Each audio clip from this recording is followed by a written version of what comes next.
Lila Monroe thought she was free. She rebuilt her life, escaped the man who crushed her spirit, and finally tasted success. But on a perfect Saturday afternoon in downtown Chicago, her ex-husband cornered her against a storefront window and whispered the words that brought every nightmare flooding back. No one saw. No one helped. Until a stranger in a tailored coat appeared out of nowhere and asked one quiet question that changed everything. "Is he bothering you?" What happened next tore her old world apart and built a new one she never imagined possible. Drop a like, comment your city below, and stay until the end. Because this story only gets wilder. The sun hung high over Michigan Avenue, glinting off the glass towers and casting long shadows across the crowded sidewalks. It was the kind of afternoon that felt like a postcard. Blue sky, warm breeze, tourists with cameras, street musicians playing jazz on the corner. Lila Monroe stood outside a boutique she'd never let herself enter before, holding a small bag with tissue paper peeking out the top. Inside was a silk blouse she didn't need. She'd bought it anyway. Because she could. Because for the first time in 3 years, she had money that was hers. A paycheck with her name on it. A life that didn't require permission. She let herself smile just a little as she adjusted the strap of her purse and turned toward the intersection. The city felt different now. Not safer, exactly, but less hostile. Like it might let her exist without punishing her for it. That feeling lasted exactly 4 more steps. "Lila." The voice came from behind her, low and familiar, and it turned her blood to ice. She stopped walking. Her hand tightened around the boutique bag until the handles cut into her palm. She told herself to keep moving. Told herself she didn't have to turn around. Told herself 100 things that didn't matter because her body had already frozen in place like it always did when he said her name that way. Slowly, she turned. Gavin Cross stood 3 feet away, hands in the pockets of an expensive suit, sunglasses pushed up into his perfectly styled hair. He looked like a man who'd just stepped out of a business lunch. Polished, confident, untouchable. "Gavin." Her voice came out smaller than she wanted. "Didn't think I'd run into you here," he said, smiling like they were old friends. Like he hadn't spent 2 years making sure she couldn't sleep through the night without waking up in a panic. "I was just leaving. Were you?" He took a step closer. Not aggressive, just close enough that she could smell his cologne, the same one he'd always worn, the one that used to make her stomach turn. "You look good. New clothes?" She didn't answer. "I've been calling," he said, his tone still light, still casual. "You changed your number." "I did." "That's rude, Lila. We were married." "Were." His smile tightened.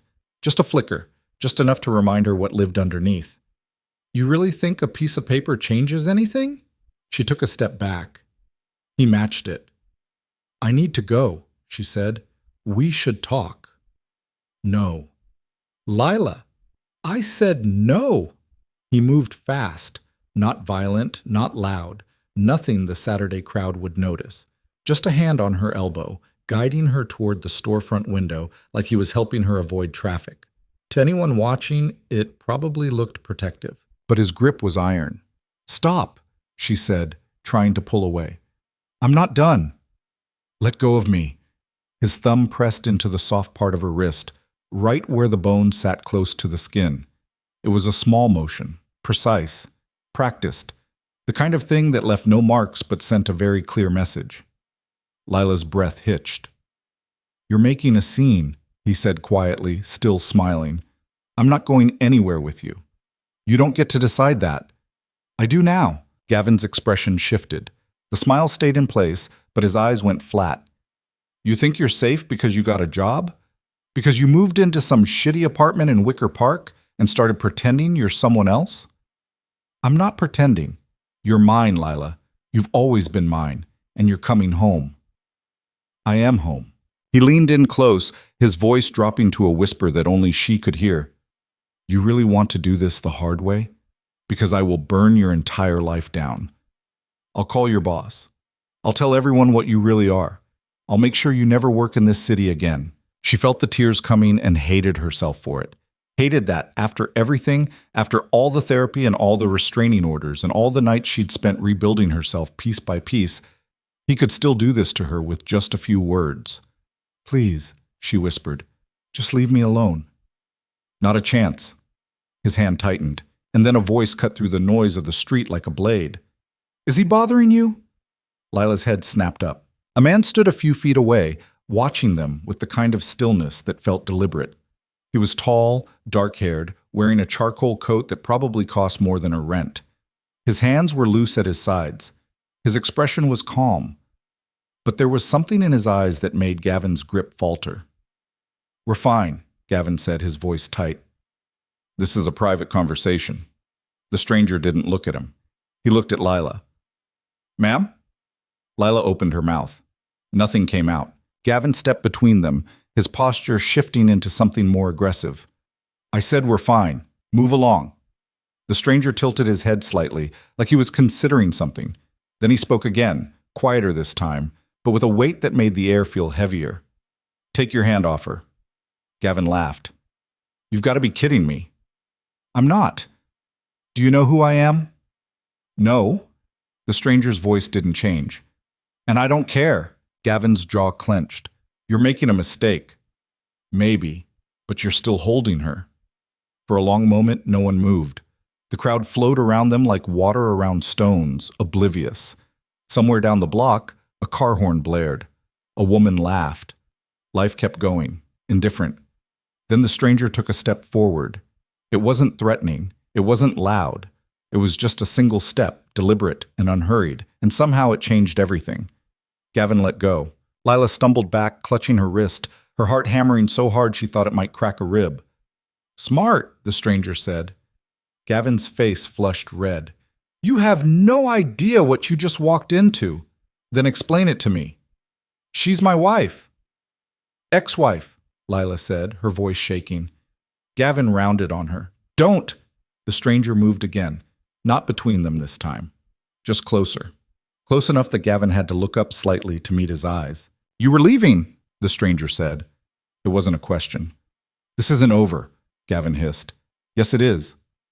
You don't know who you're dealing with. Neither do you. Gavin stared at him for a long moment, his fists clenched, his face twisted with fury. Then he stepped back, adjusted his suit jacket, and forced his expression into something resembling control. We'll finish this later, he said to Lila. No, the stranger said. You won't. Gavin's mouth opened like he was going to say something else. Then he seemed to think better of it. He turned and walked away, disappearing into the crowd without looking back.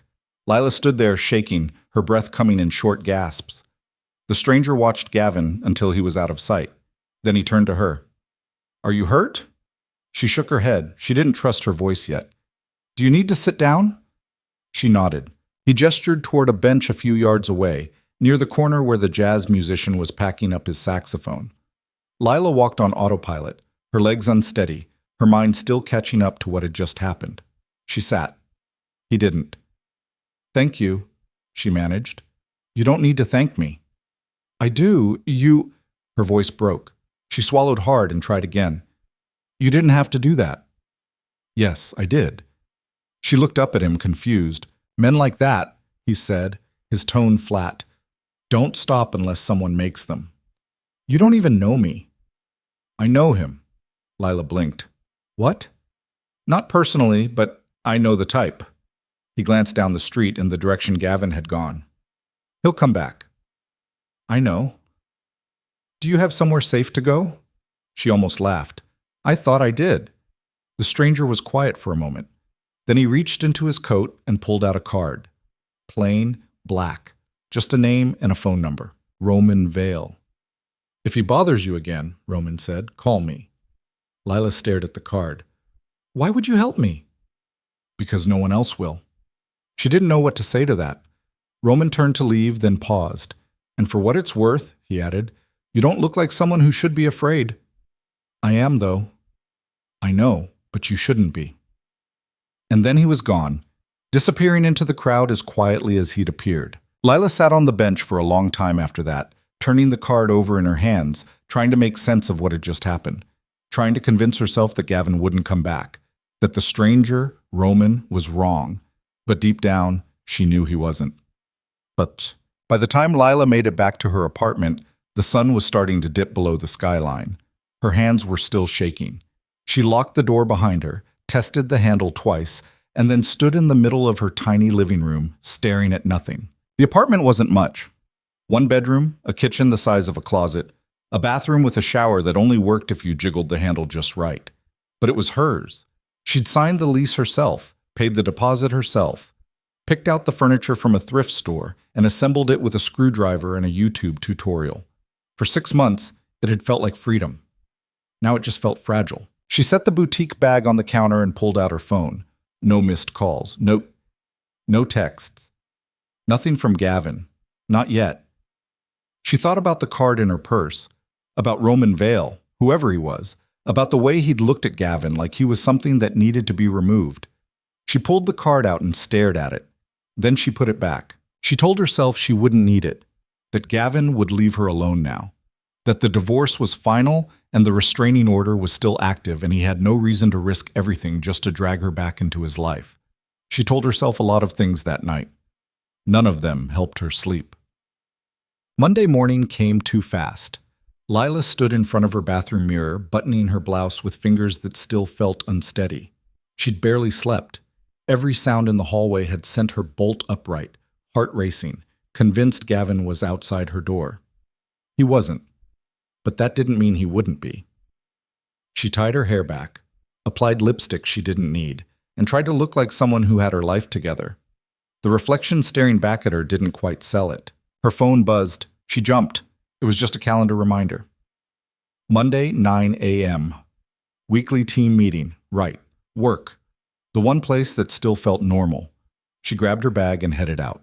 Talked. The architecture firm where Lila worked was housed in a converted warehouse in the West Loop, all exposed brick and floor-to-ceiling windows.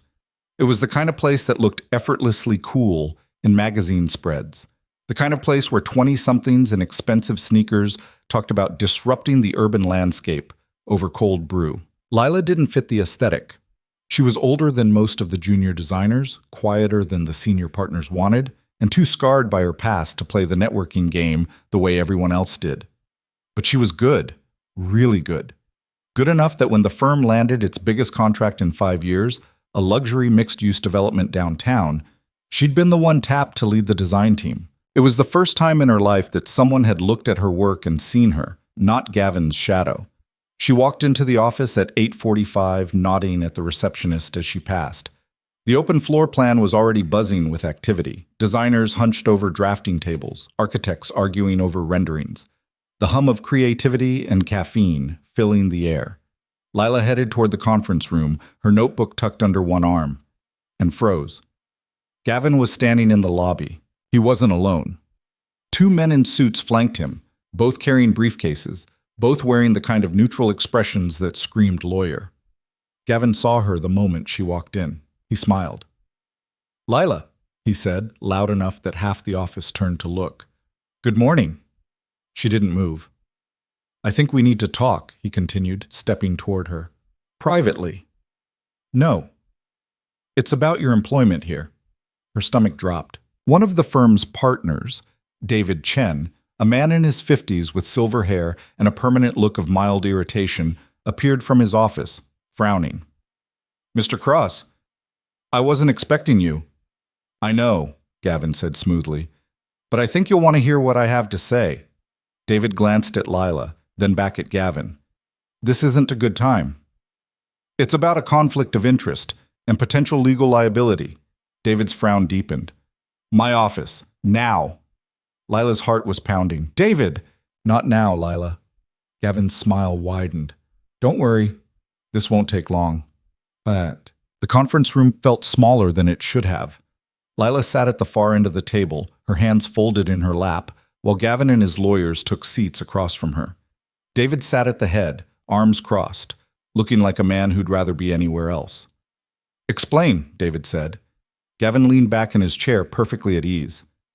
"Lila and I were married for 2 years. During that time, she worked on several projects that my family's development company funded."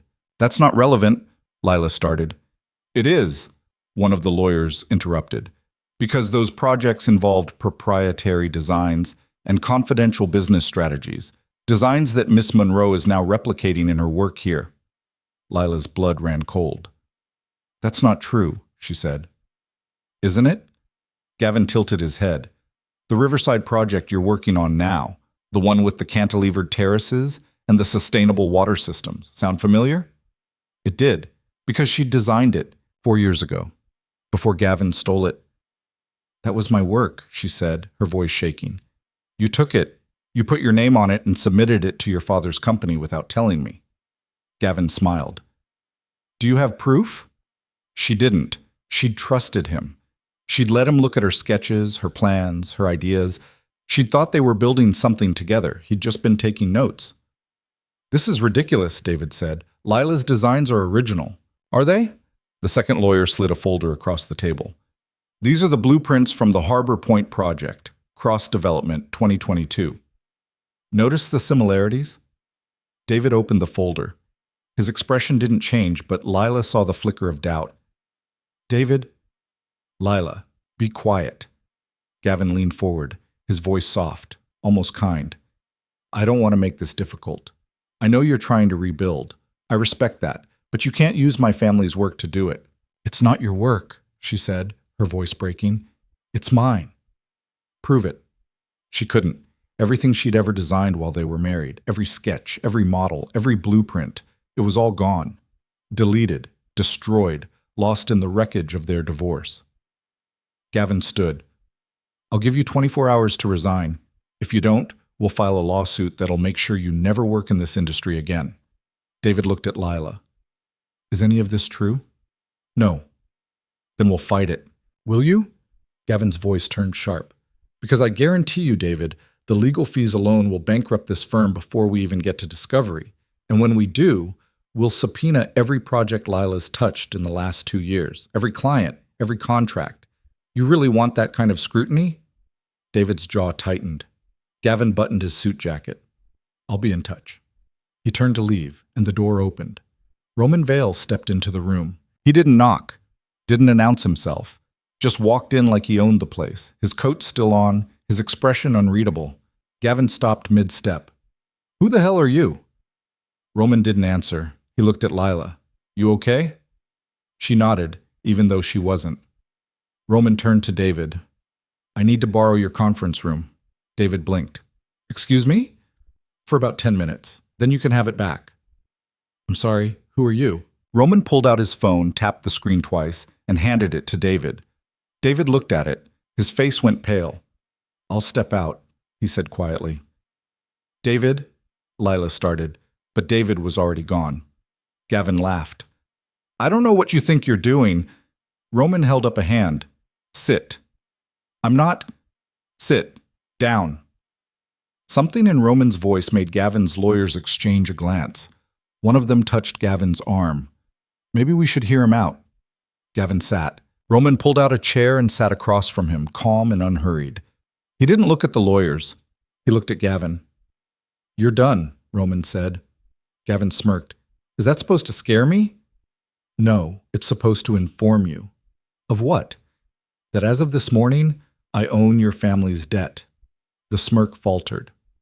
Every loan, every line of credit, every mortgage your father took out to keep Cross Development afloat, I bought it all. Roman leaned forward. Which means I own you. Gavin's face went white. You're lying! Roman slid a folder across the table, thicker than the one Gavin's lawyers had brought, heavier. Bank statements, loan agreements, signed contracts, all dated this morning. One of the lawyers opened the folder. His expression shifted from confusion to horror in about 3 seconds. How? Gavin started. Doesn't matter, Roman said. What matters is that you're going to leave. You're going to drop whatever bullshit case you were planning to file, and you're never going to contact Lila again. You can't do this. I already did. Gavin stood, his chair scraping against the floor. My father... Your father, Roman interrupted, mortgaged everything to cover the losses from Harbor Point. The project that failed because the design was stolen and poorly executed. The project that's currently under investigation for code violations and environmental negligence. Gavin's mouth opened. Nothing came out. You want to talk about legal liability? Roman continued. Let's talk about yours. Let's talk about fraud. Let's talk about IP theft. Let's talk about how long it'll take federal investigators to connect the dots once I hand them everything I just bought. Lila stared at him, her heart pounding. Roman stood. Get out. Gavin didn't move. Now. The lawyers were already packing their briefcases. One of them grabbed Gavin's arm. We should go. Gavin wrenched his arm free, his face twisted with fury. This isn't over. Roman's expression didn't change. Yes, it is. Gavin stormed out, his lawyers trailing behind him like debris in a wake. The door slammed. Silence. Lila sat frozen, her mind racing, trying to process what had just happened. Roman turned to her. You're safe now. How did you... I'll explain later. Right now you need to get back to work. Roman? Later, Lila. He walked out before she could say anything else. She sat there for a long time, staring at the folder he'd left behind, trying to make sense of the fact that her entire world had just been dismantled and rebuilt in the span of 10 minutes. By a man she'd met 2 days ago. A man she didn't know. A man who'd just saved her life. Again. Lila didn't move for 5 full minutes after Roman left. She sat in the empty conference room, staring at the folder on the table, like it might explode if she touched it. Her hands were shaking again. Her breath was coming too fast. The fluorescent lights overhead buzzed softly, the only sound in the sudden quiet. She heard footsteps in the hallway. David appeared in the doorway, his face still pale, his tie slightly loosened like he'd been pulling at it. Lila. She looked up. Are you all right? She didn't know how to answer that. I think so. David stepped inside and closed the door behind him. He didn't sit. He just stood there, rubbing the back of his neck, looking older than he had 20 minutes ago. Who was that man? Roman Vale. I got that part. What I mean is, who is he? What does he do? Lila shook her head. I don't know. You don't know. No. David stared at her. Lila, that man just walked into my office and made Gavin Cross leave like a scolded child. He had documents, financial records, things that shouldn't exist outside a bank vault. And you're telling me you don't know who he is? I met him 2 days ago. 2 days. He helped me. On Saturday. Gavin cornered me downtown and Roman stepped in. David sat down heavily in the chair Roman had vacated. And now he's buying debt and threatening lawsuits and... He stopped, shook his head. This is insane. I know. Do you? Lila's throat tightened. I didn't ask him to do this. Then why did he? I don't know. David was quiet for a long moment. Then he picked up the folder Roman had left behind and flipped it open. His eyes scanned the first page, then the second. Then he closed it and set it down like it had burned his fingers. This is real, he said quietly. What is? All of it. The loans, the acquisitions. Cross-development is drowning in debt, and someone just bought all of it. He looked at her. Your friend just became Gavin's worst nightmare. He's not my friend. Then what is he? Lila didn't have an answer for that either. David stood. Take the rest of the day off. I have work. Take it off, Lila. Go home. Process whatever the hell just happened. And tomorrow, we'll figure out what comes next. She wanted to argue. Wanted to prove she could handle this. That she wasn't falling apart. That she was still the competent architect they'd hired 6 months ago. But she was falling apart. So she nodded, gathered her things, and left.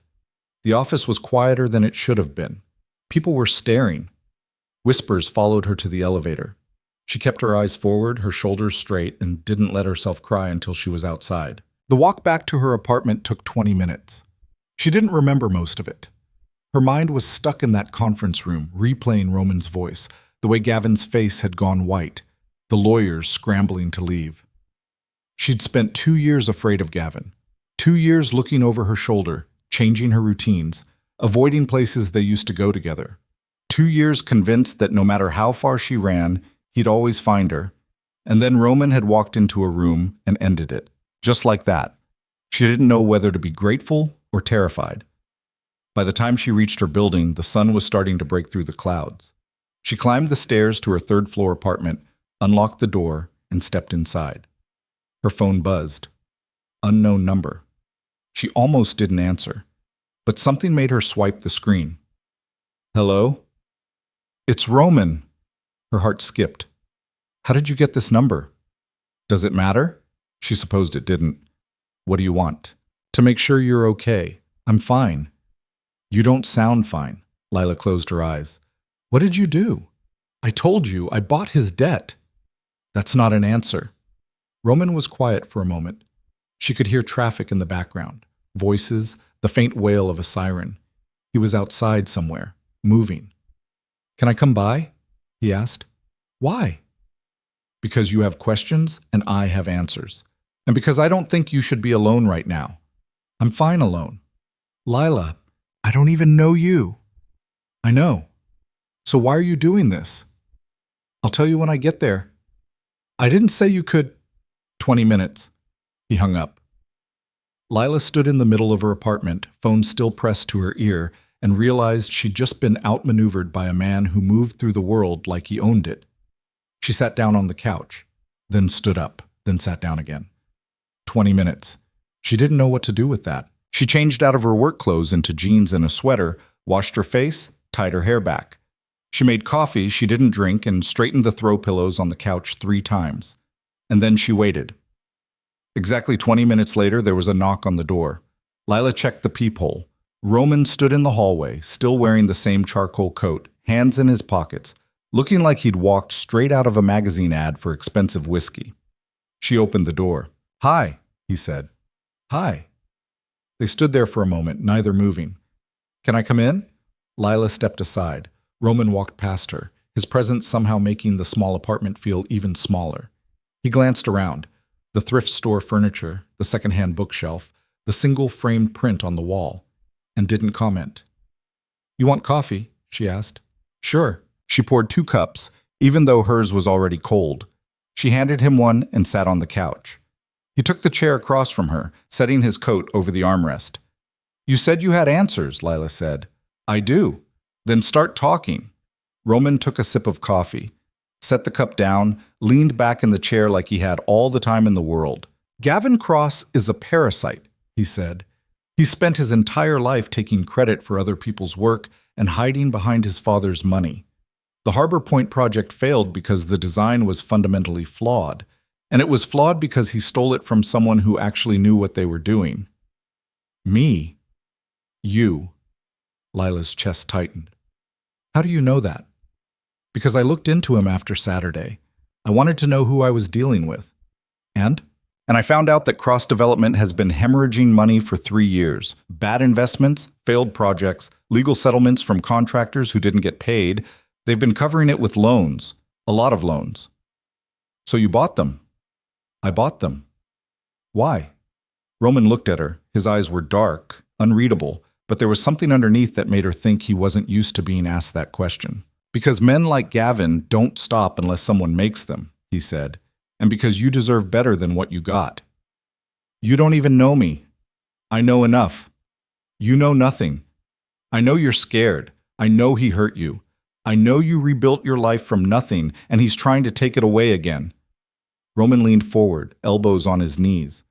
I know what it looks like when someone's been broken and is trying very hard not to show it. Lila's throat closed. She looked away. I didn't ask for your help, she said quietly. I know. I don't need a hero.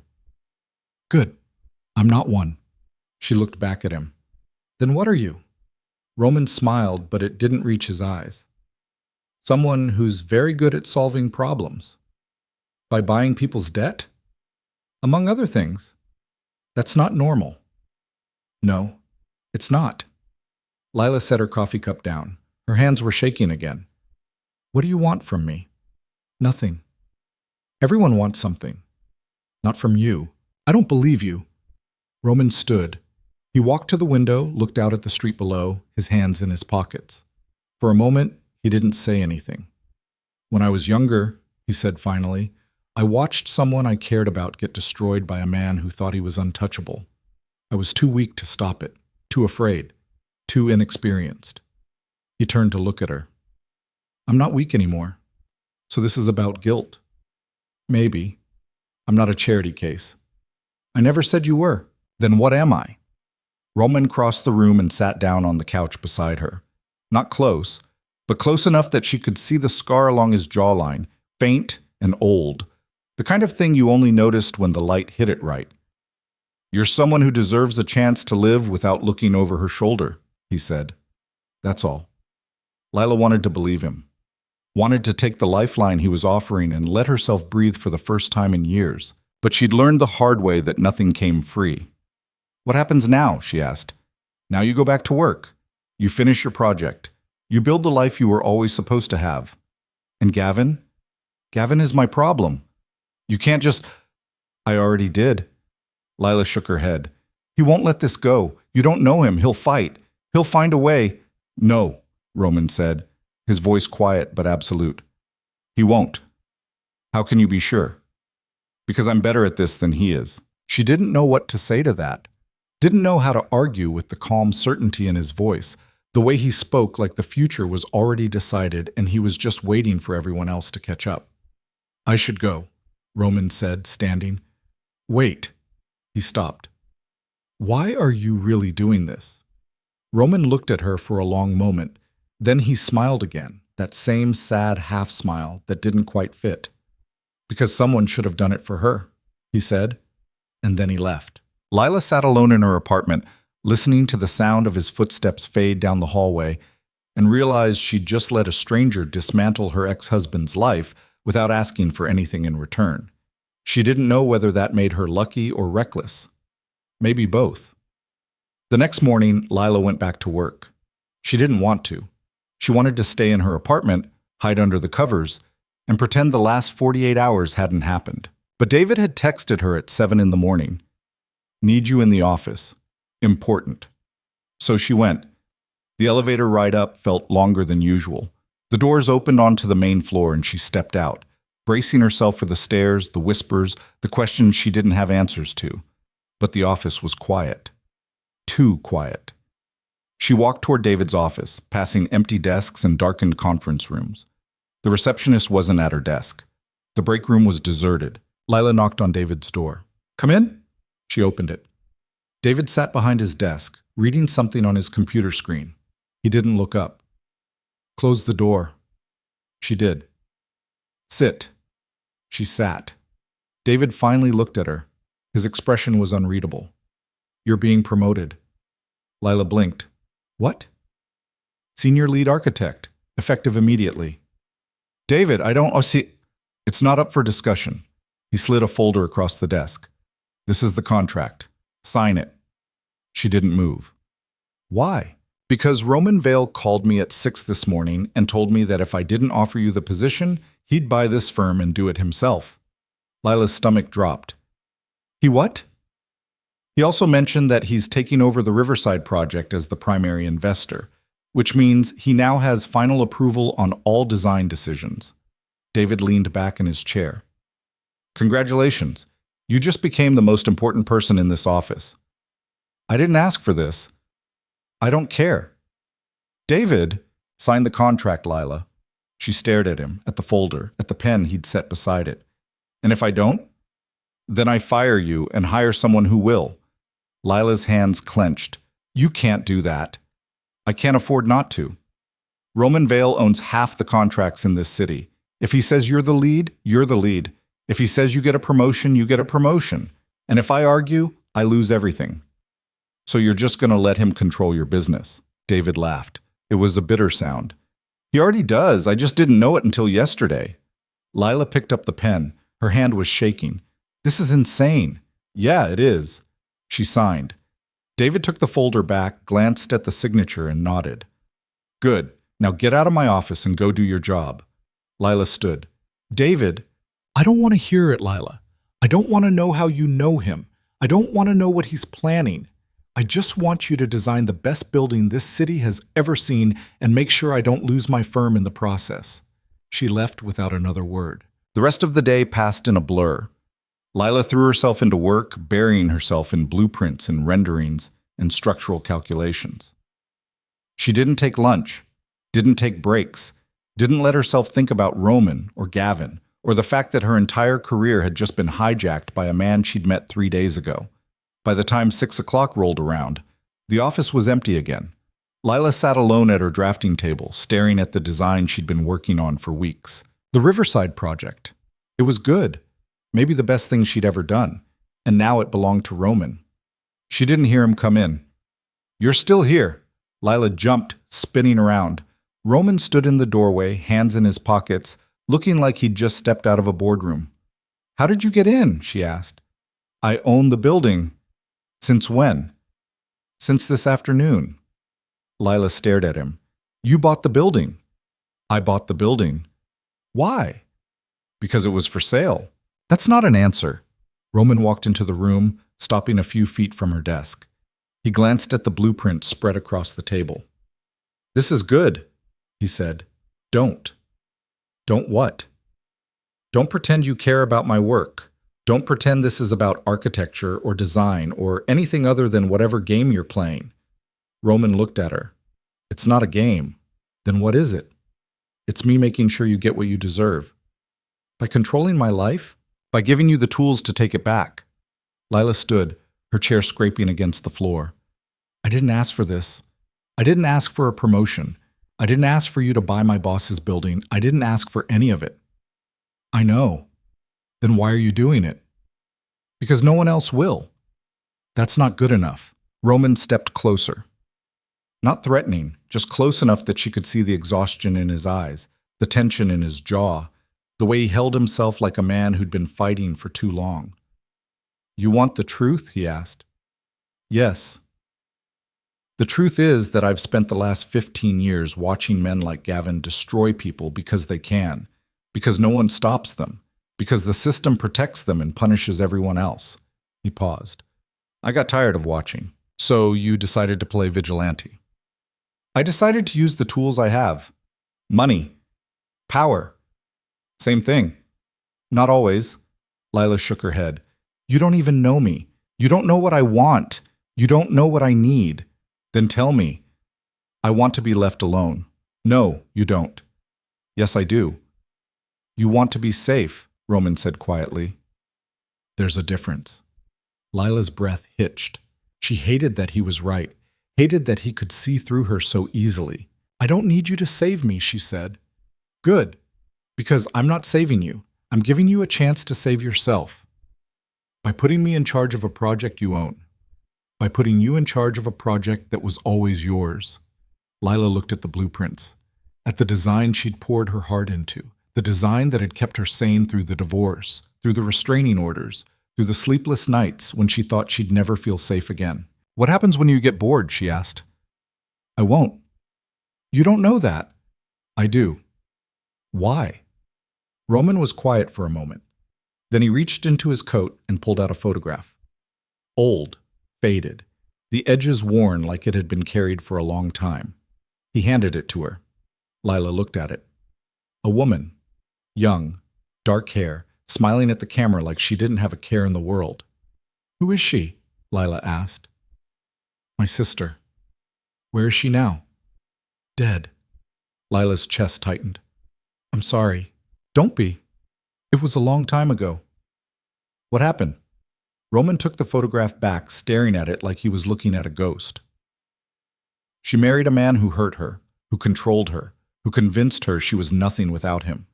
He slipped the photo back into his coat. "And when she finally tried to leave, he killed her." Lila couldn't breathe. "I was 22, Roman continued. "Stupid, angry, broke. I couldn't stop him, couldn't protect her, couldn't do anything except watch her funeral and swear that I'd never be that powerless again." Roman, "So no," he said, his voice hard. "I won't get bored. I won't walk away. And I won't let Gavin Cross do to you what that man did to her." Lila didn't know what to say, didn't know how to respond to the rawness in his voice, the grief that still clung to him like a second skin. "I'm not your sister," she said quietly. "I know.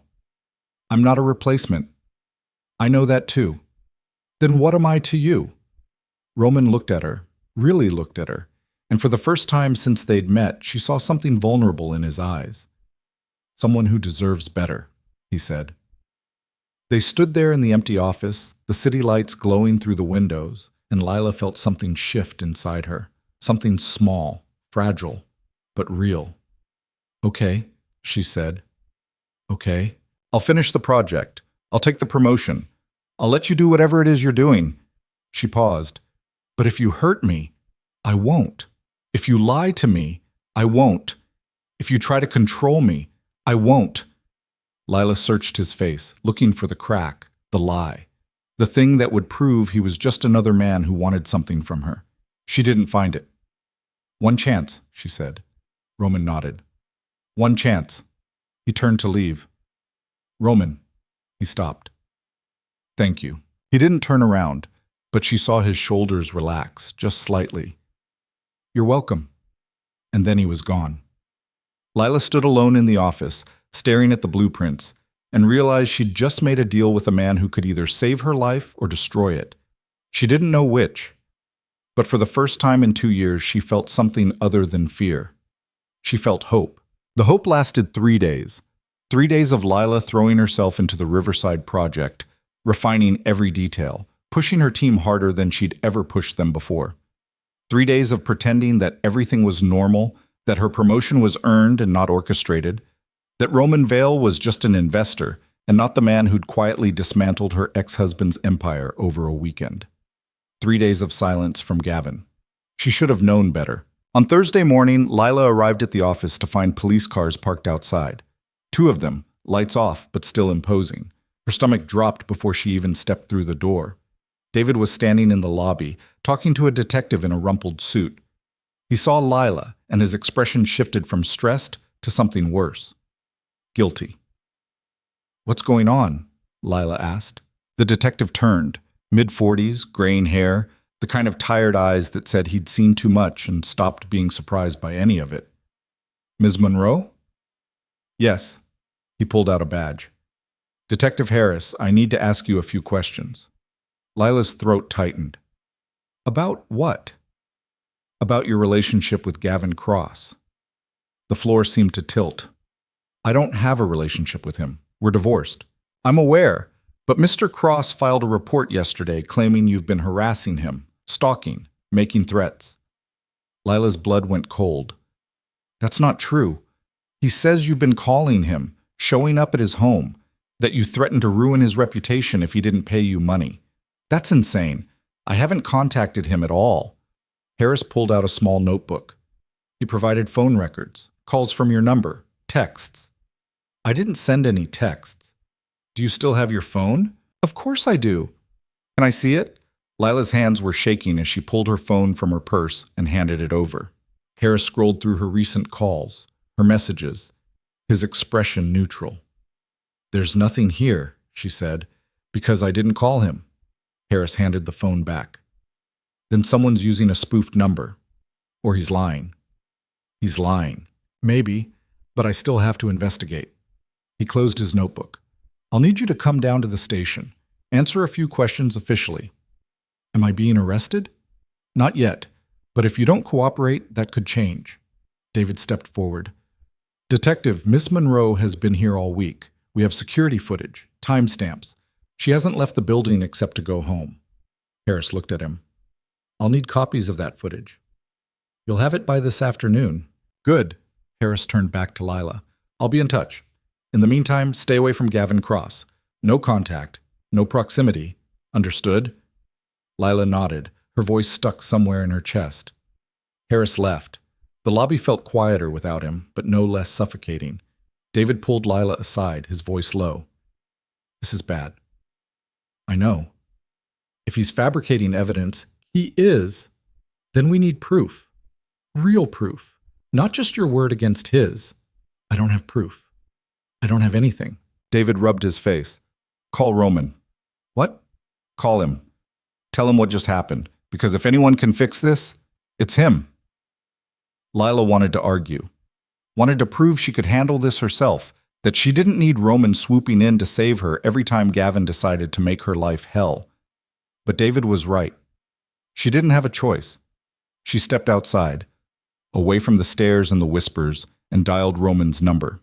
He answered on the second ring. "Lila, Gavin filed a police report. He's claiming I've been harassing him." Silence. "Roman?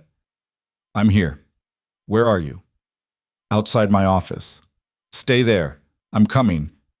"You don't have to." "I'm already on my way." He hung up. Lila stood on the sidewalk, watching traffic stream past, and wondered how her life had turned into this. A week ago, she'd been invisible, unremarkable, safe. Now she was caught in the middle of a war she didn't start and couldn't win. Roman arrived 15 minutes later, stepping out of a black car that looked like it cost more than Lila's annual salary. He crossed the sidewalk in long strides, his expression unreadable. "Tell me everything." Lila did. The detective, the phone records, the threats Gavin claimed she'd made. Roman listened without interrupting. When she finished, he pulled out his phone and made a call. "I need everything on Gavin Cross's phone activity for the last 72 hours. Calls, texts, location data, everything." He paused. "I don't care how you get it. Just get it." He hung up. "Who was that?" Lila asked. "Someone who owes me a favor." "Roman, if you're doing something illegal..." "I'm not." "That didn't sound legal." Roman looked at her. "Do you want to win, or do you want to play fair?" "I want to not go to jail for something I didn't do." "Then let me handle this." "By breaking the law?" "By using the tools I have." Lila shook her head. "You can't just..." "Lila." Roman's voice was quiet but firm. "Gavin is trying to destroy you. He's fabricating evidence, filing false reports, weaponizing the legal system to make you look like the villain. If you try to fight him by the rules, you'll lose." "So your solution is to break them?" "My solution is to make him regret starting this." She wanted to argue, wanted to tell him that wasn't how the world was supposed to work, that justice mattered, that doing the right thing would win in the end. But she'd already learned that lesson the hard way. The right thing didn't win. Power did. "What are you going to do?" she asked. "Whatever it takes." Roman's phone buzzed. He glanced at the screen, read something, and his jaw tightened. "What?" Lila asked. "Gavin didn't just file a police report. He filed for a restraining order. Against you." Lila's stomach dropped. "He what?" "Hearing is scheduled for Monday morning. If the judge grants it, you won't be able to go within 500 feet of him, which means you can't go to work. The office is 4 blocks from his condo. I know. He planned this." "Of course he did." Lila felt the panic rising, clawing at her throat.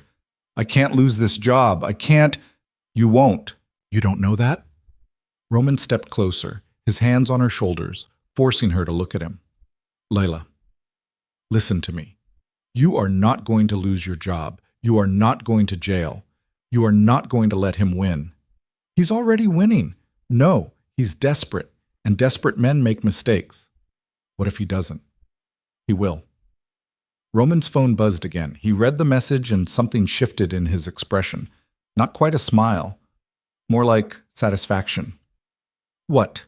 Lila asked. "Gavin made his first mistake." "What do you mean?" Roman showed her the screen. It was a text log, timestamps, phone numbers. Messages sent from Gavin's phone to a number registered under Lila's name. Except Lila had never seen that number before. "He bought a burner," Roman said. "Registered it under your information. Used it to send himself threatening messages so he could show them to the police." "How did you get this?" "I told you, I have tools." Lila stared at the messages, at the evidence of Gavin's lies laid out in black and white. "This proves he's lying." "It does." "So we take this to the detective."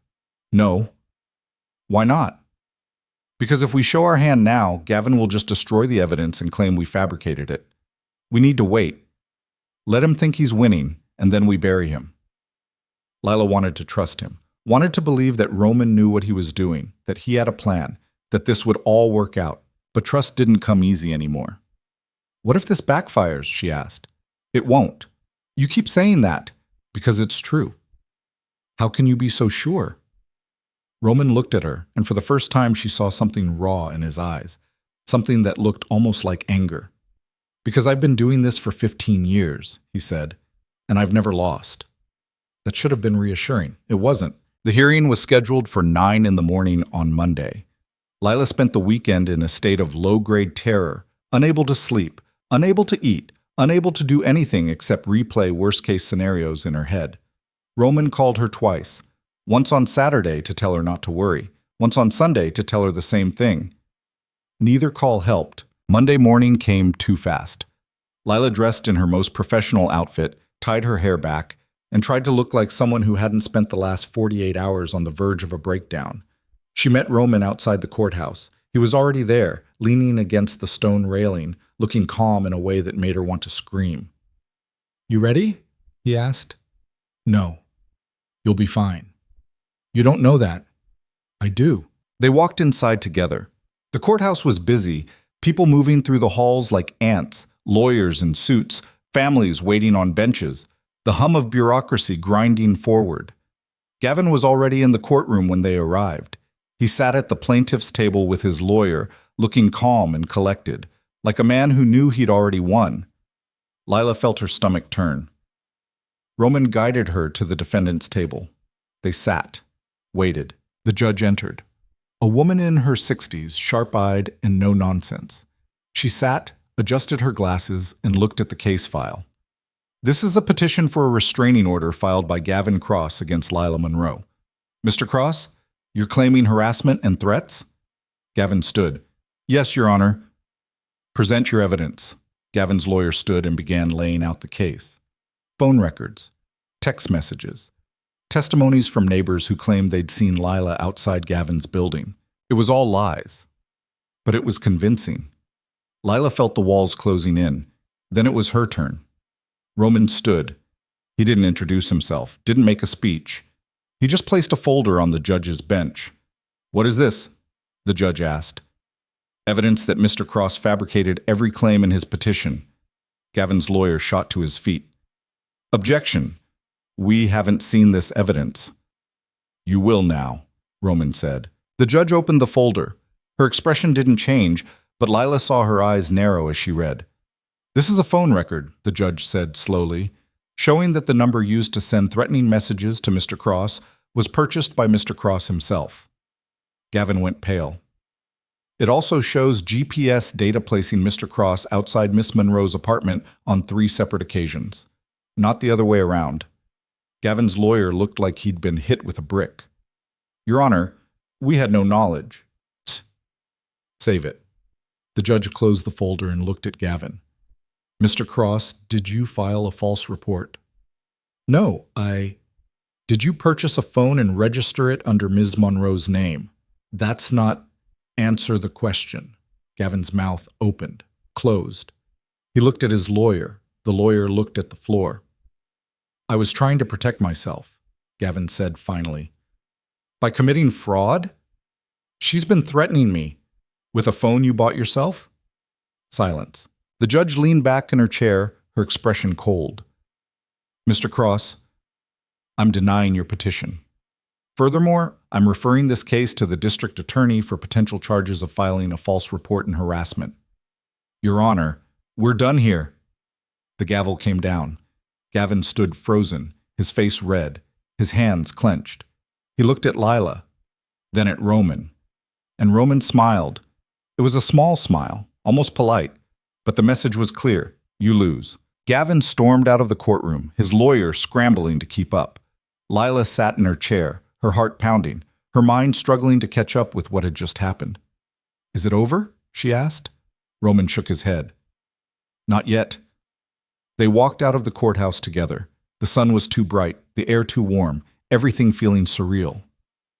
"What happens now?" Lila asked. "Now we finish it." "How?" Roman pulled out his phone, made another call. "It's time," he said to whoever was on the other end. "Send everything to the feds." He hung up. "What did you just do?" Lila asked. "I told you, I bought Gavin's debt, which means I have access to every contract, every invoice, every financial record Cross Development has touched in the last 5 years. Roman looked at her. "And it turns out there's a lot of fraud buried in those files. You're turning him in. I'm giving the authorities what they need to do their job." "That's the same thing." "Is it?" Lila didn't know how to answer that, didn't know if it mattered. "What about me?" she asked. "You go back to work, you finish your project, you live your life.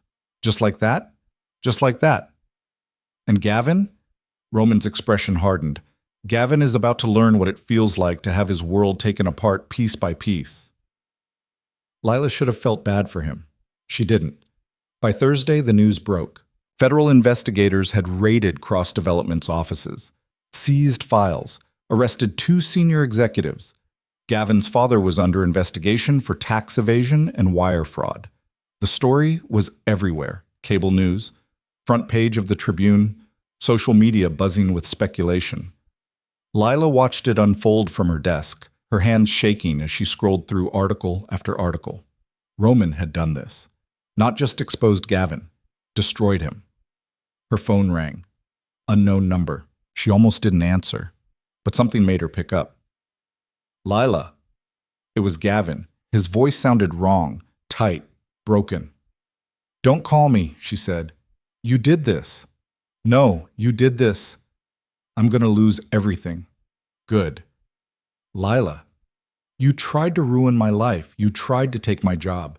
You tried to put me in jail for something I didn't do. Her voice was steady now, cold. So yeah, I hope you lose everything. I loved you. No, you didn't. You never loved me. You loved controlling me. And now you can't. Silence. Goodbye, Gavin. She hung up. And for the first time in 3 years, she felt free. That night, Roman showed up at her apartment unannounced. Lila opened the door and found him standing in the hallway, hands in his pockets, looking tired. Hi, he said. Hi. Can I come in? She stepped aside. Roman walked to the window, looked out at the city lights, and didn't say anything for a long time. I saw the news, Lila said. I figured. Is it done? Almost. Almost? Roman turned to face her. There's one more thing. What? He pulled a folder from his coat, thicker than the others, heavier. What is this? Lila asked. Proof. Of what? That the Harbor Point design was yours. That Gavin stole it. That every project cross-development built in the last 4 years was based on work you did and never got credit for. Lila's breath caught. Roman set the folder on the table. I found the original files, your sketches, your notes, emails between you and Gavin where he asked for your input and then submitted it as his own. How? I had people go through everything, every hard drive, every backup, every cloud storage account. He paused. It's all here. Lila opened the folder with shaking hands. Inside were pages and pages of documents. Designs she'd forgotten, ideas she'd abandoned, work she thought was lost forever. This is mine, she whispered. I know. He stole all of it. I know. Lila looked up at Roman, tears blurring her vision. Why didn't he just let me go? Because men like him don't let go. They destroy. And men like you? Roman smiled, sad and tired and honest. We destroy them first. Lila didn't know what to say, didn't know how to process the enormity of what Roman had just handed her, her work, her proof, her vindication. What do I do with this? She asked. Whatever you want, publish it, sue him, or just keep it and know that you were right all along. What would you do? I'd make sure the whole world knew what he did. Lila looked at the folder, at the years of stolen work laid out in front of her. Then that's what I'll do, Roman nodded. Good. He turned to leave. Roman, he stopped. Thank you. You already said that. I know, but I mean it. Roman looked at her for a long moment. Then he walked back across the room, stopped in front of her, and did something she didn't expect. He hugged her. It wasn't romantic, wasn't possessive. It was just a hug. The kind that said you're not alone and I've got you and you're going to be okay. Lila let herself lean into it, let herself feel safe for the first time in longer than she could remember. When they pulled apart, Roman's eyes were bright. You're going to be fine, he said. I know. Better than fine. Yeah. Yeah. He left without another word. Lila stood in her apartment, holding the folder, and realized that somewhere along the way she'd stopped being afraid. She'd stopped being a victim. She'd started being herself again. And it felt like coming home. The folder sat on Lila's kitchen table for 2 days before she opened it again. She'd circle it like it was something dangerous, make coffee, sit down, stare at it, then get up and find something else to do. Laundry, dishes, reorganizing her bookshelf for the 3rd time, anything to avoid looking at 4 years of stolen work. On Saturday morning, she finally forced herself to sit down and go through it, page by page, design by design. Every sketch she'd drawn in the margins of notebooks while Gavin slept. Every calculation she'd worked out on napkins at dinner. Every idea she'd shared because she thought they were partners. He'd taken all of it. The Harbor Point project, the mixed-use development on Ashland, the boutique hotel in Lincoln Park that won awards. Her fingerprints were on every single one, buried under Gavin's name and his father's money. By the time she reached the last page, her hands were shaking and her coffee had gone cold. Her phone rang. She almost ignored it. Then she saw the name, Roman. "Hello? Have you eaten today?"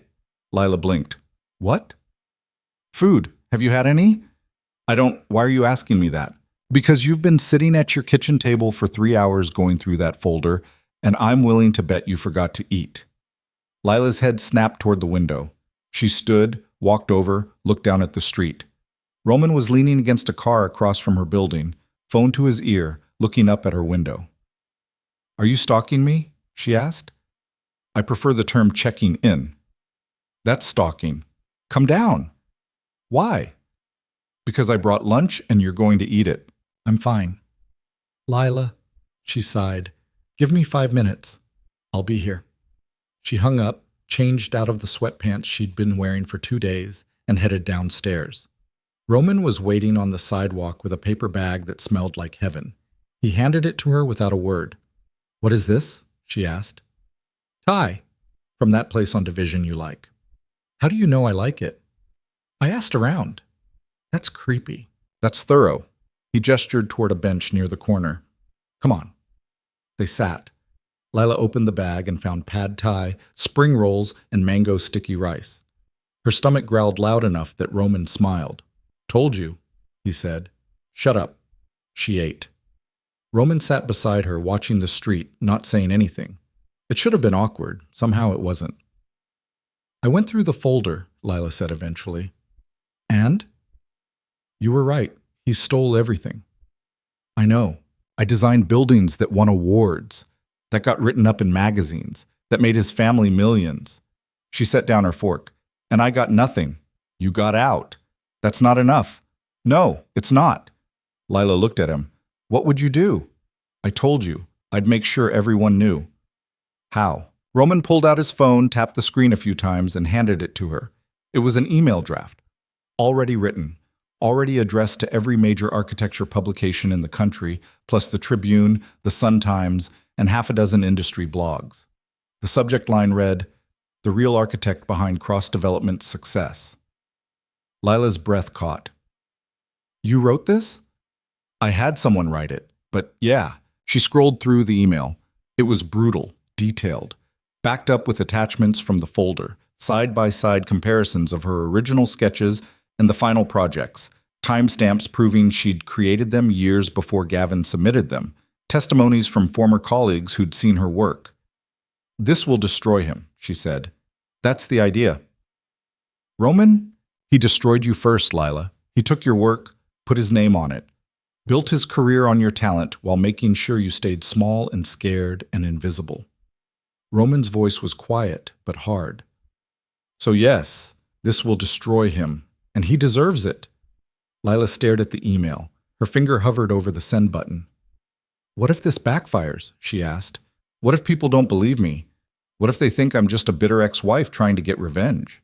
"Then they're idiots." "But they won't, because the evidence is ironclad." "You don't know that." "I do." Lila handed the phone back. "I can't." "Why not?" "Because once I send this, there's no taking it back. Gavin will know. His family will know. Everyone will know." "Good." "It's not good. It's terrifying." Roman pocketed his phone. "You're right. It is terrifying. But so is spending the rest of your life watching someone else take credit for your work." Lila didn't answer. "You're afraid," Roman said. "I get it. But fear is what kept you trapped for 2 years. Fear is what made you think you couldn't leave. Fear is what Gavin weaponized every single day." He paused. "Don't let it win now." She wanted to argue, wanted to come up with 100 reasons why sending that email was a bad idea. But she couldn't, because he was right. "Will you send it with me?" she asked. "Of course." "Now?" "If you're ready." Lila took a breath, let it out. I'm ready.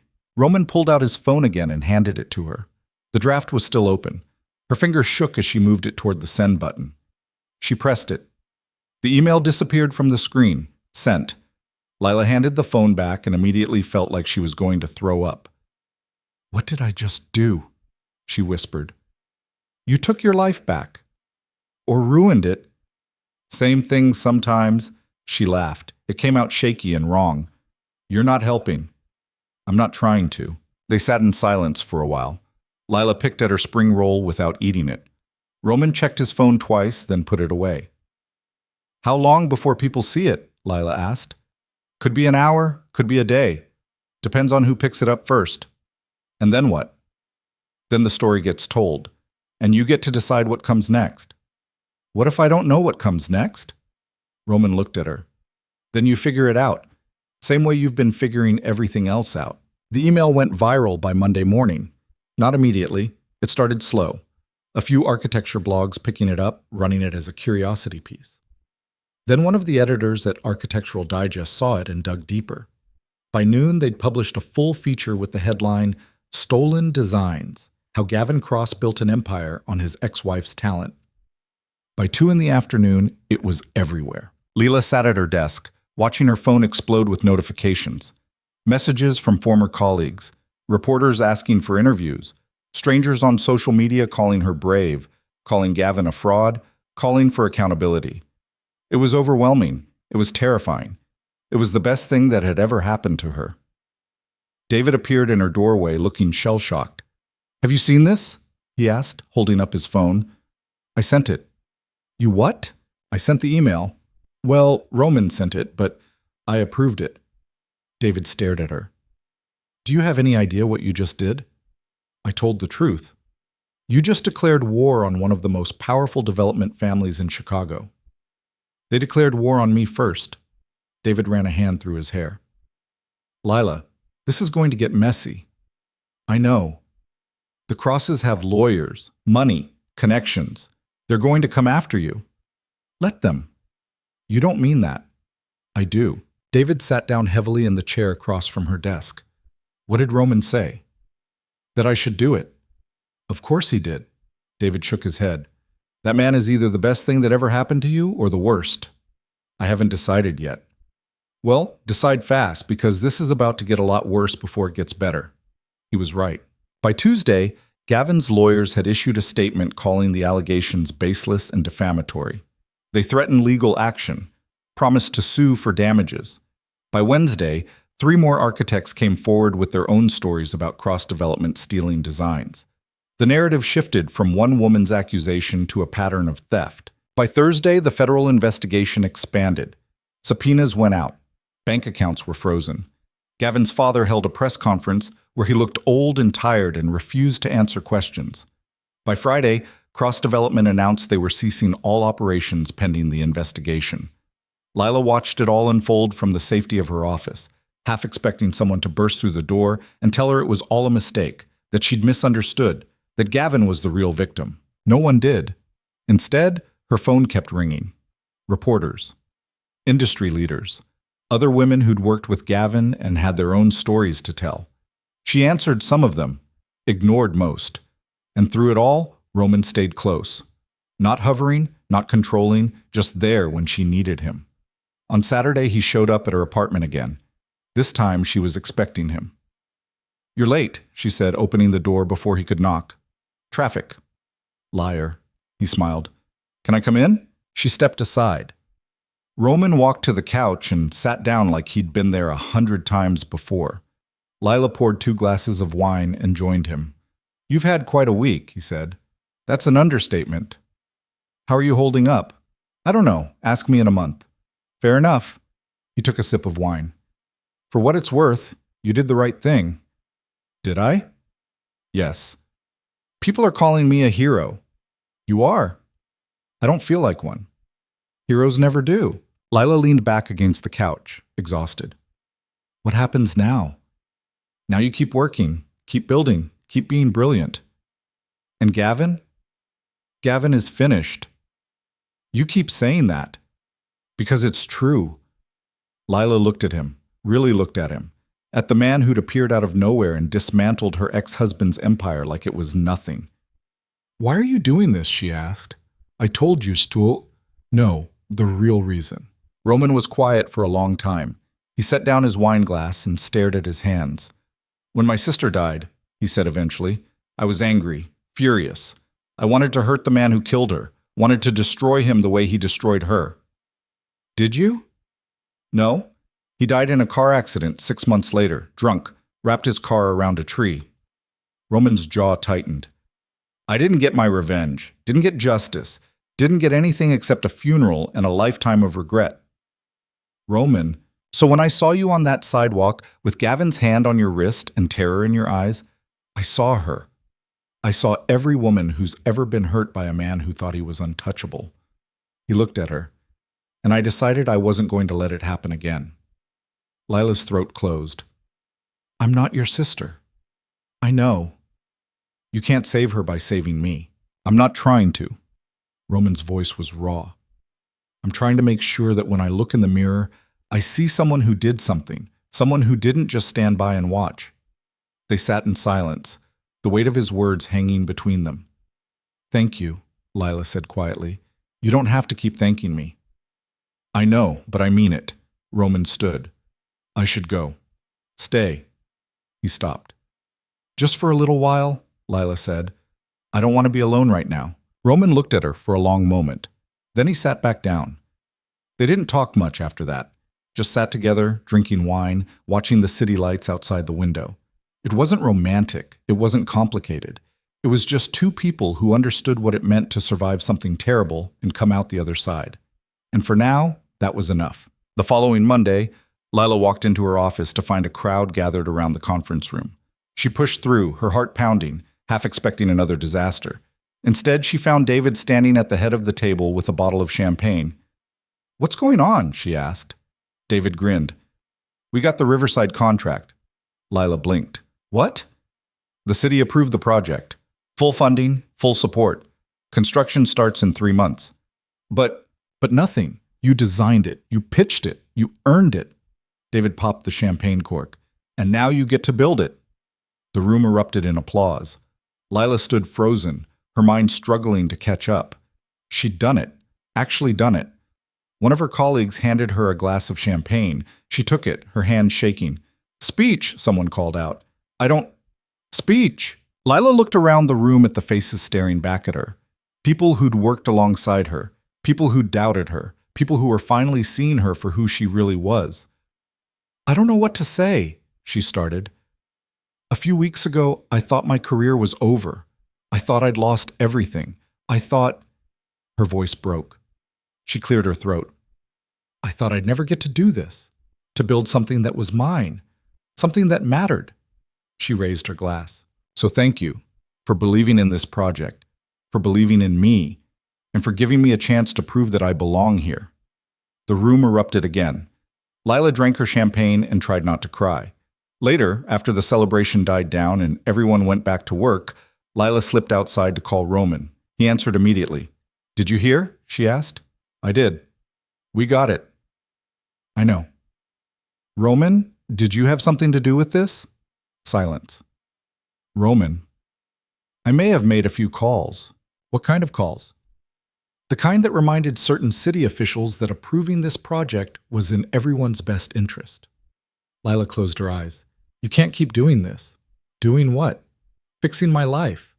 "I'm not fixing it. I'm opening doors. You're the one walking through them." "That's not the same thing, isn't it?" Lila didn't know how to argue with that. Didn't know if she even wanted to. "Thank you," she said. "You're welcome." "I mean it. I know." She hung up and stood on the sidewalk, watching traffic stream past, and realized something that should have terrified her, but didn't. She was starting to trust him. That night, Lila went home and opened her laptop. She pulled up the Riverside designs and started working, not because she had to, not because anyone was watching, because she wanted to. For the first time in years, she wasn't designing out of fear or obligation or the desperate need to prove herself. She was designing because it was what she loved, and that felt like freedom. The next few weeks passed in a blur. Lila threw herself into the Riverside project, refining every detail, working late into the night, pushing herself harder than she'd ever pushed before. Roman checked in occasionally.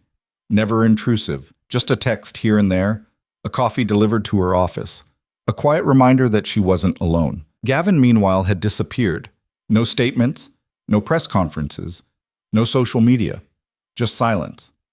Lila tried not to think about him, tried not to wonder where he was or what he was doing or whether he was planning some final act of revenge, but she couldn't shake the feeling that the other shoe hadn't dropped yet. On a Thursday afternoon in late October, she found out she was right. She was working at her desk when her phone rang.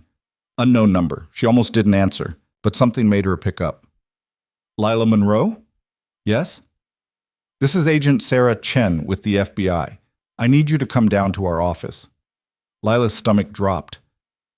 Why? We're conducting interviews related to the cross-development investigation. Your name came up. I already gave a statement. This is different. We have some questions about your relationship with Roman Vale. Lila's blood went cold. What kind of questions? The kind best asked in person. Can you come in this afternoon? Do I need a lawyer? That's up to you. Lila's mind raced. I'll be there in an hour. She hung up and immediately called Roman. It went to voicemail. She called again. Voicemail. Panic started to set in. She grabbed her coat and headed for the door. David intercepted her in the hallway. Where are you going? FBI wants to talk to me. About what? Roman. David's expression shifted. Lila, I have to go. Wait, just be careful, okay? She nodded and left. The FBI field office was in the Loop, a nondescript building that looked like every other government office in the city. Lila checked in at the front desk and was escorted to a conference room on the third floor. Agent Chen was waiting. Mid-30s, sharp suit, the kind of neutral expression that gave nothing away. Miss Monroe, thank you for coming. Did I have a choice? You always have a choice. Chen gestured to a chair. Please, sit. Lila sat. Chen opened a folder. How long have you known Roman Vale? A few weeks? And how did you meet? He helped me when my ex-husband was harassing me. Helped you how? He intervened, told Gavin to leave me alone. And then? And then he bought Gavin's debt and handed evidence of fraud to the federal government. Chen's expression didn't change. Did Mr. Vale tell you where he got that evidence? No. Did you ask? No? Why not? Lila met her eyes. Because I didn't care. Gavin was trying to destroy my life. Roman stopped him. That's all that mattered. Chen made a note. Are you aware that Mr. Vale has been under investigation for the past 18 months? Lila's heart skipped. For what? Money laundering, racketeering, conspiracy. Chen leaned forward. Roman Vale is not a white knight, Ms. Monroe. He's a criminal. A very intelligent, very dangerous criminal. That's not... It is. We have evidence linking him to several illegal enterprises, offshore accounts, shell corporations, financial manipulation. Chen paused. And now we have evidence linking him to you. Lila felt the walls closing in. I didn't do anything illegal. Maybe not. But you benefited from his actions, your career, your reputation, your safety.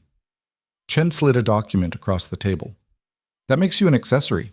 Lila stared at the document, at the list of charges that could be filed against her. What do you want? She asked. I want you to testify against him. No. Miss Monroe. No. Chen sat back. You're protecting a man you barely know. I'm protecting a man who saved my life.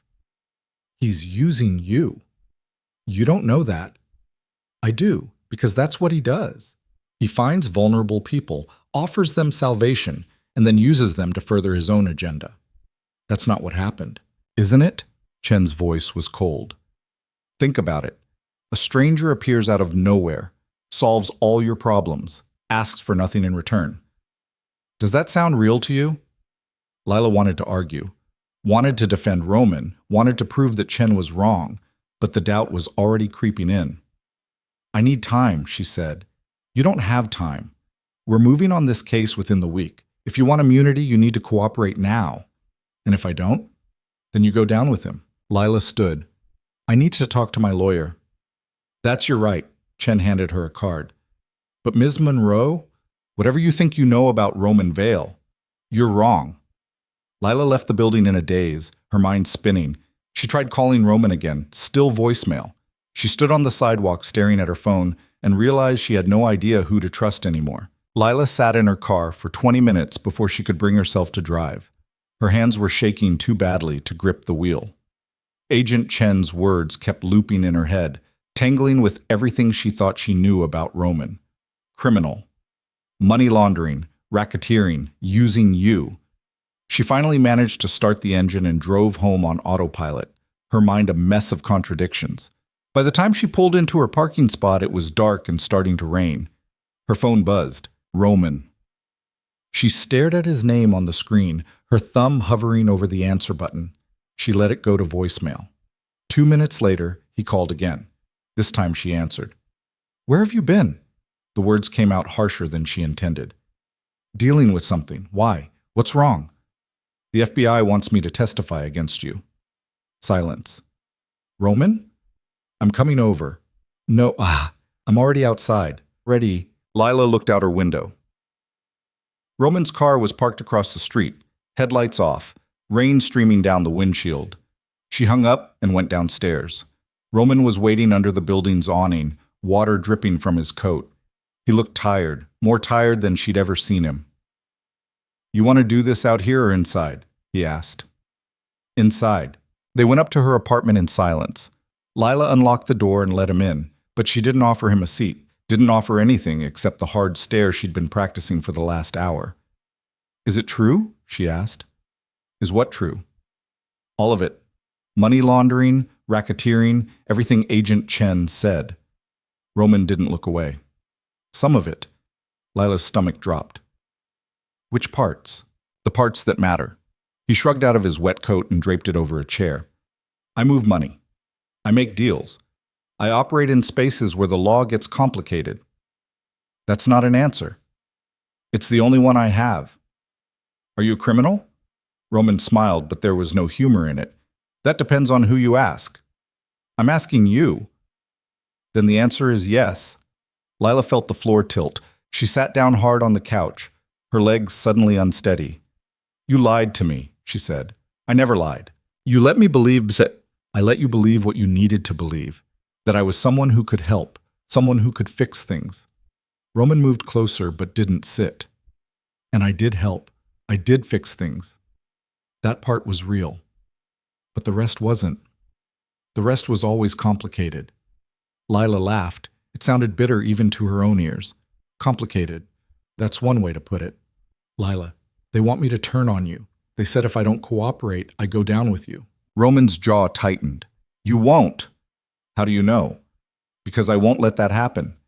You can't control everything. Watch me.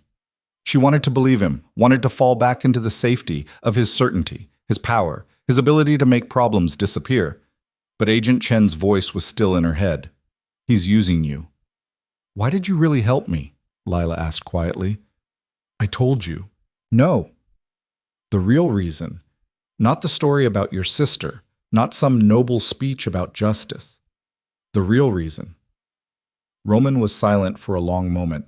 He walked to the window, looked out at the rain-soaked street, his hands in his pockets. Because I saw myself in you, he said finally. What?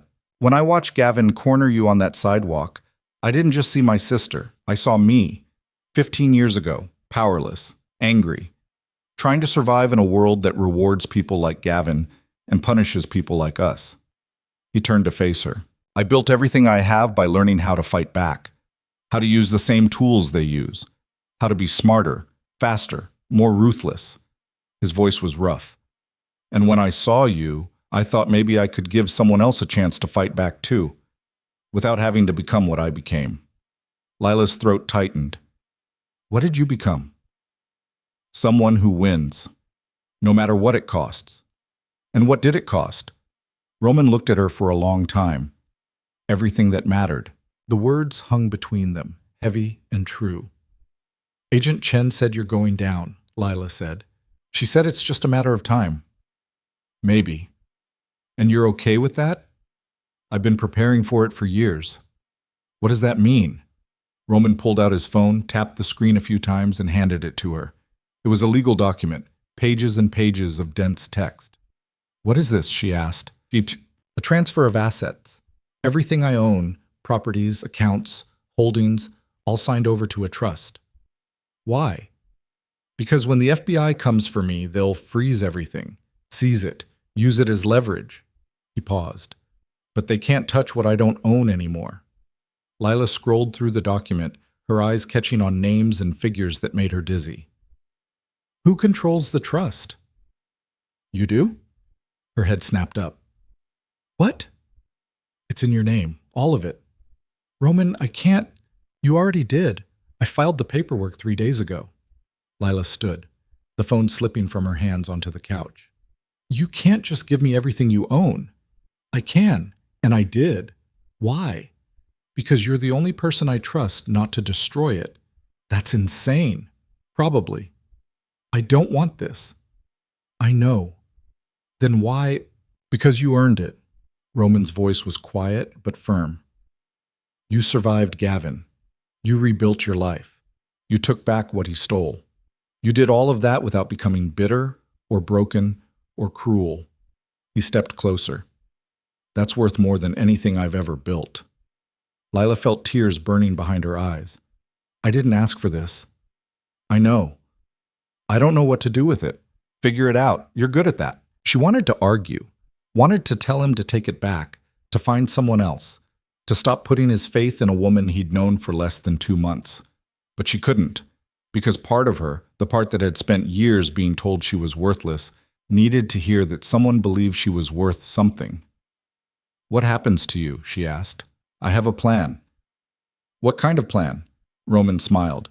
The kind that involves disappearing before the FBI can build their case. You're running. I'm relocating. That's the same thing. Not really. Roman, I've already made arrangements. New identity, new city, new life. He paused. I'll be gone by Monday. Lila's chest tightened. And you're just telling me this now? I wasn't sure you'd care. Of course I care. Why? The question caught her off guard. She opened her mouth, closed it, tried to find words that made sense. Because you saved my life, she said finally, and because I think somewhere along the way you became my friend. Roman's expression softened. I'm not good at friends. Neither am I. Then we're even. They stood there in her small apartment, the rain tapping against the windows, and Lila realized this was goodbye. Will I ever see you again? She asked. I don't know. That's not an answer. It's the only honest one I have. Lila crossed the room and hugged him, hard, like if she held on tight enough she could keep him from disappearing. Roman hesitated for just a moment. Then he hugged her back. Thank you, she whispered. You keep saying that. I mean it. I know. When they pulled apart, Roman's eyes were bright. Finish the Riverside project, he said. Build something beautiful. Live the life you deserve. What about you? I'll be fine. I always am. He picked up his coat and walked to the door. Roman. He stopped. Whatever you did, whatever you are, you gave me my life back. That matters. Roman looked at her one last time. So did you. And then he was gone. Lila stood alone in her apartment, staring at the closed door, and let herself cry. The next morning, Lila called Agent Chen. I'll cooperate, she said, but I need immunity, in writing, for everything. That can be arranged. And I want you to know something. What's that? Whatever Roman did, he did to help people like me, people who couldn't fight back on their own. So if you're expecting me to paint him as a monster, you're going to be disappointed. Chen was quiet for a moment. Noted. They met at the FBI office that afternoon. Lila spent 3 hours answering questions, walking them through every interaction she'd had with Roman, every piece of evidence he'd given her, every move he'd made against Gavin. She told them everything, except where he'd gone, because she genuinely didn't know. By the time she left, it was dark again. She drove home exhausted, her head pounding, her heart heavy. Her phone buzzed. Unknown number. She answered. It's me, Roman said. Where are you?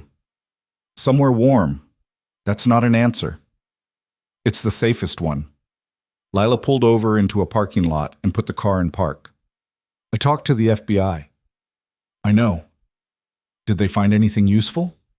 Depends on what they're looking for. Roman, I'm fine, Lila. Better than fine. I'm free. She didn't know what to say to that. How are you? He asked. Tired. Understandable. Confused. Also understandable. Roman, She stopped, tried again. I don't know how to do this. How to just go back to normal after everything. You don't go back to normal. You build a new normal. One that's better. And if I don't know how, then you start small. One day. One project. One decision at a time. He paused. You're stronger than you think, Lila. I don't feel strong. You will. Lila wiped her eyes. Will you really be okay? Yes. How do you know? Because I've been running my whole life. I'm good at it. That's sad. Maybe, but it's true. They were quiet for a moment, just breathing into their phones, connected by nothing but a signal bouncing through satellites. Take care of yourself, Roman said. You too. And Lila? Yeah? Don't let anyone make you small again. The line went dead. Lila sat in her car for a long time, staring at her phone, and realized she was on her own now. Really, truly on her own. And for the first time in her life, that didn't terrify her. The Riverside project broke ground in January. Lila stood at the construction site on a freezing Tuesday morning, watching the bulldozers move earth, and felt something shift inside her chest. This was hers. Not Gavin's, not Roman's, not anyone else's. Hers. David came up beside her, handing her a coffee. Hell of a thing. Yeah. You did good, Lila. We'll see. No, I mean it. This is going to be the best project this firm has ever done. She smiled. No pressure. All the pressure. He grinned. But I know you can handle it. They stood together, watching the construction crews work, and Lila felt a peace she hadn't felt in years. Over the next 6 months, the building rose from the ground. Steel and glass and concrete taking shape, transforming from blueprints into something real. Lila worked harder than she'd ever worked. 18-hour days, weekends, holidays. She lived and breathed the project, pouring every ounce of herself into making it perfect. Not because she had to prove anything, but because she wanted to create something beautiful. Gavin's trial started in March. Lila didn't attend, didn't follow the coverage, didn't let herself care what happened to him. She heard through the grapevine that he'd been found guilty on multiple counts of fraud, that his family's company had collapsed, that his father had died of a heart attack 2 weeks before sentencing. She felt nothing. Not satisfaction, not vindication, not even pity, just emptiness where he used to live in her head. And that felt like freedom. In June, the architectural community held its annual gala. Lila had never attended before. Couldn't afford the ticket, didn't have the connections, didn't feel like she belonged. But this year, she was nominated for the Rising Architect Award. She almost didn't go. Then she thought about Roman's last words, "Don't let anyone make you small again." So she went. The gala was held at the Art Institute, all marble floors and soaring ceilings and people in expensive clothes drinking expensive wine. Lila wore a simple black dress she'd bought off the rack and felt completely out of place. Until they called her name. The Rising Architect Award goes to Lila Monroe for her groundbreaking work on the Riverside Development Project. Lila stood frozen for a moment, certain she'd heard wrong. David elbowed her. Go. She walked to the stage on shaky legs, accepting the crystal trophy from a woman whose name she forgot immediately. The applause was loud, overwhelming. She stood at the podium, staring out at hundreds of faces, and felt her throat close. I don't have a speech prepared, she started. I didn't think I'd win. A few people laughed. A year ago, I thought my career was over. I thought I'd lost everything. I thought I'd never get to do the work I love. She paused, her hands gripping the podium. But I was wrong, because the thing about losing everything is that it teaches you what really matters. She looked out at the crowd. It's not the awards. It's not the recognition. It's not even the buildings. Her voice steadied.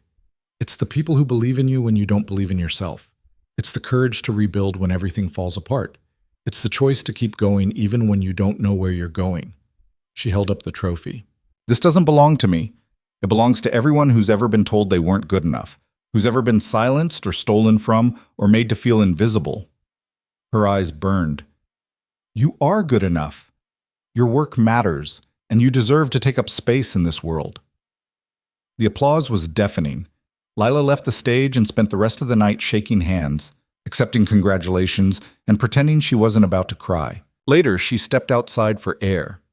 The night was warm, the city alive with lights and movement. Her phone buzzed. Unknown number. She smiled and answered. Did you watch? She asked. Of course, Roman said. How? I have my ways.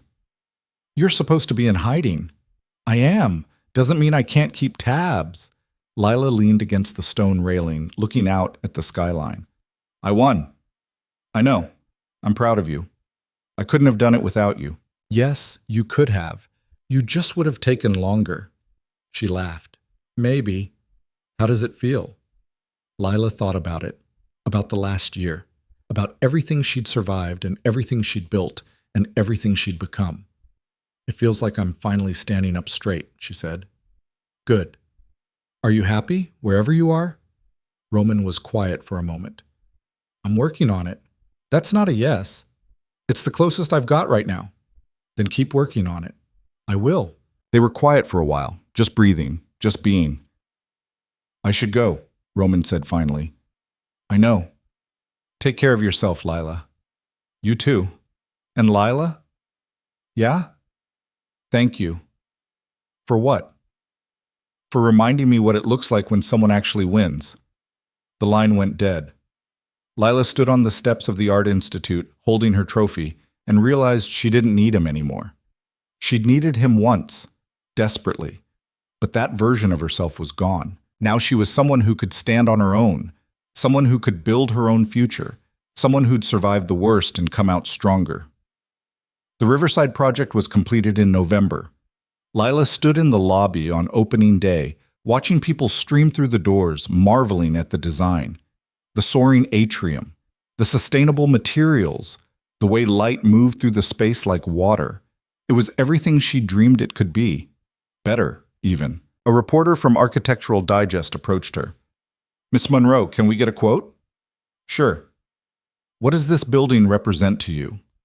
Lila looked up at the ceiling, at the glass and steel that had started as sketches in a notebook she'd carried through the darkest period of her life. It represents survival, she said, and the choice to build something beautiful out of something broken. The reporter scribbled notes. That's poetic. It's true. Later that night, Lila went back to her apartment, the same small third-floor walk-up she'd been living in for over a year. She could afford something bigger now, something nicer, but she wasn't ready to leave yet. This place had been her sanctuary when she had nothing, and she wanted to remember what that felt like. Wanted to stay grounded in the reality that everything she had now, she'd earned. She made tea, curled up on her secondhand couch, and opened her laptop. 3 new project proposals. 2 interview requests. 1 invitation to speak at a conference in San Francisco. She read through them all, feeling the weight of possibility. Then she closed the laptop and just sat there, thinking about Gavin, rotting in a federal prison somewhere. Thinking about Roman, living under a new name in a city she'd never see. Thinking about herself, the woman she used to be and the woman she'd become. She'd learned something important over the last year. Something she wished she'd known earlier. You can't save yourself by waiting for someone else to do it. You can't build a life on someone else's foundation. And you can't let your past define your future. Roman had given her tools, resources, protection. But the strength to use them? That had always been hers. The courage to rebuild? Hers. The refusal to stay broken? Hers. She'd done the work, made the hard choices, survived the fear, and now she got to live with the results. Her phone buzzed one last time that night. Unknown number. She almost didn't answer. Almost let it go to voicemail, let Roman fade into memory where he probably belonged. But she picked up anyway. Hello? Silence. Then, I'm not going to call again. Lila's chest tightened. I know. I just wanted to hear your voice one more time. Roman, you're going to do incredible things, Lila. Things I'll never see. And that's okay. Because knowing they'll happen is enough. Where will you go? Somewhere quiet. Somewhere I can stop running. Will you be happy? I'll try. That's all any of us can do. Roman laughed softly. When did you get so wise? I had a good teacher. Liar. It's true. They were quiet for a long moment. Goodbye, Lila. Goodbye, Roman. And Lila? Yeah, you were never small. You were just surrounded by people who needed you to be. The line went dead for the last time. Lila set down her phone and let herself cry. Not from sadness, not from fear. From relief. Because she'd survived. Really, truly survived. And on the other side of survival, she'd found something she never expected. Herself. 6 months later, Lila stood at another podium. Another award ceremony. This time for the Riverside Project, which had just won Building of the Year. She accepted the award with grace, gave a short speech about sustainability and community, and left the stage to thunderous applause. But the moment that mattered came later. After the ceremony, a young woman approached her, mid-20s, nervous, clutching a portfolio. Ms. Monroe, I'm sorry to bother you, but you're not bothering me. I just wanted to say... The woman's voice wavered. Your work saved my life. Lila blinked. What? I was in an abusive relationship for 3 years, and I kept thinking I'd never get out, that I'd never be able to support myself, that I wasn't good enough. Tears streamed down her face. But then I read about you, about what you survived, about how you rebuilt. And I thought, if she can do it, maybe I can too. Lila's throat closed. So I left, the woman continued. I got out. I went back to school, and now I'm an architect too, because of you. Lila pulled her into a hug. They stood there in the middle of the crowded ballroom, two women who'd survived the kind of hell that breaks most people, and Lila realized this was why it mattered. Not the awards, not the buildings, not even the recognition. The fact that her story, her survival, had given someone else the courage to save themselves. That was what mattered. That was what made it all worth it. When they pulled apart, Lila wiped her eyes. What's your name? Sarah. Sarah, you didn't rebuild because of me. You rebuilt because you're strong enough to do it. I just showed you it was possible. Sarah smiled through her tears. Thank you. No, thank you, because Sarah had just given Lila something more valuable than any award. Proof that survival wasn't just about saving yourself. It was about showing others they could be saved too. That night, Lila went home to her apartment, still the same small third-floor walk-up, and stood at the window, looking out at the city. Chicago glittered in the darkness, a million lives unfolding in a million different ways. Somewhere out there, Roman was living under a new name, building a new life. Somewhere out there, Gavin was locked in a cell, paying for his crimes. Somewhere out there, women like Sarah were finding the courage to leave, to rebuild, to become who they were always meant to be. And here, in this small apartment, Lila Monroe stood alone. Not lonely, just alone. And that was okay, because she'd learned something crucial in the wreckage of her old life. You don't need someone to save you. You don't need permission to be great. You don't need validation from people who never saw your worth in the first place. You just need the courage to save yourself, the strength to rebuild, and the audacity to believe you deserve better. Everything else? Everything else is just noise. Lila turned away from the window and sat down at her drafting table. She pulled out a blank sheet of paper and picked up a pencil, and she started to draw.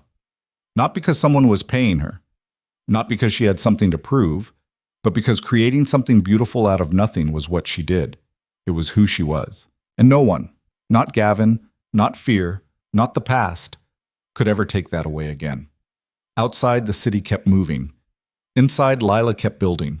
And somewhere between survival and success, between fear and freedom, between the woman she was and the woman she'd become, she found something she'd been searching for her entire life.